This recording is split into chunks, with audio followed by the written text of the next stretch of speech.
Welcome, and thanks for your interest in Komatsu products. Today we're going to cover how to properly conduct a pre-operation inspection for the -11 excavator.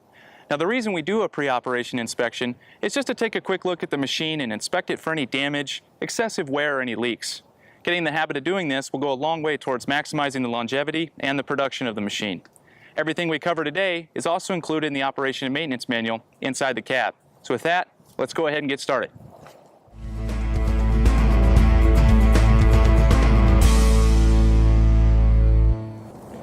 Okay, so on an excavator, we're going to start at the work equipment and work our way back towards the machine. If we're configured with a bucket, we'll start there.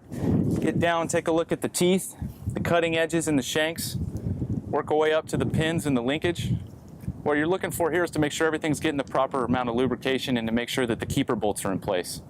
From here you can step back and start your visual inspection of the arm and the boom. As you work your way up, you're just looking at your lines, your hydraulic cylinders, and also all the welds, which bring you all the way back to the machine where you come to your boom cylinders, where again, you can check for your lubrication, make sure it looks all right. Take a look at your pipes and your hydraulic lines again. Take a peek at your top hat, your swing circle, and then also you can always step back here, take a look under the machine and see if you notice any leaks. Okay, so now that we've finished here, we can go ahead and work our way around to the side of the machine. Go ahead and get up onto the upper structure, but before we do that, we'll take a look at our access points, make sure everything looks okay here, and also take a quick peek at our handrails and our mirrors and make sure they all look good too. Anytime you access the machine, also use proper mounting and dismounting technique. So as we make our way up to the top of the machine, the first thing we're going to do is open up the first step, which is the location of your storage box, and I'll show you windshield wiper fluid. We'll make our way to the second step, which is the location of the def tank, which you can tell by the blue cap.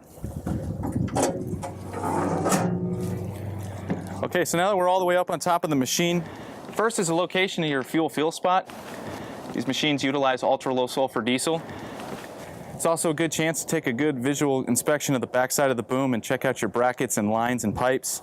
This is the location also of the lube bank for the backside of the boom cylinders. You got your swing circle oil check station here, and you got a really good look at the control valve to make sure that all the hydraulic lines look good and there's no signs of leaks. Okay, so now we're going to continue to an engine inspection. Let's go ahead and pop the hood. Just going to do a simple visual check, looking for any kind of debris or any kind of leaks. This is also the location where you check your engine oil. If you need more extensive information related to the engine, just please refer to your operation and maintenance manual. Okay, so now that we're back down on the ground, we can continue with our undercarriage inspection. What you want to do is just take a step back and do a visual inspection of the idler, the shoes, pads, and rollers. Take a look at the track tension, make sure there aren't any signs of excessive sag. And we'll finish with our final drive and our sprocket. Okay, if everything looks all right here, go ahead and open the door to the pump room. We're only going to be checking for a couple things in here. First is going to be visually looking at our filters and our hydraulic lines to make sure there isn't any signs of leaks. And then we'll take a look at our sight glass and make sure our hydraulic fluid level is okay. Okay, so now that we've made it to the back side of the machine, the first thing we're going to do is take a look at our rear view camera, just make sure there's no damage. Then go ahead and take a look underneath the machine, look for leaks. Also take a look at the back side of the frame, make sure that there's no damage to that. So it's also a really good opportunity to take a look up at your undercovers to make sure that there's no damage there. If everything looks good here, we can go ahead and continue around to the other side of the machine. So we get into this compartment, you got quite a bit of stuff to look at in here. You got your coolers, you got your batteries, your air filter, your engine coolant, standard pattern change valve, and your main battery disconnect switch. This is all visual checks here. Want to make sure there's not excessive debris or any kind of plugging in the core on your cooler.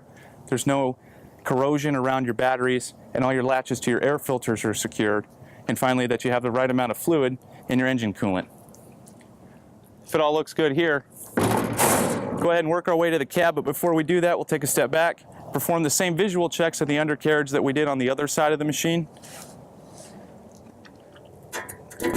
Go ahead and open the compartment here, take a look at our exterior cab filter. Once we arrived at the cab, we can go ahead and step back again for visual inspection of the mirrors and the windows, make sure everything looks good. If everything's all right, we'll go ahead and check our access points prior to entering the machine, and then we'll go operate.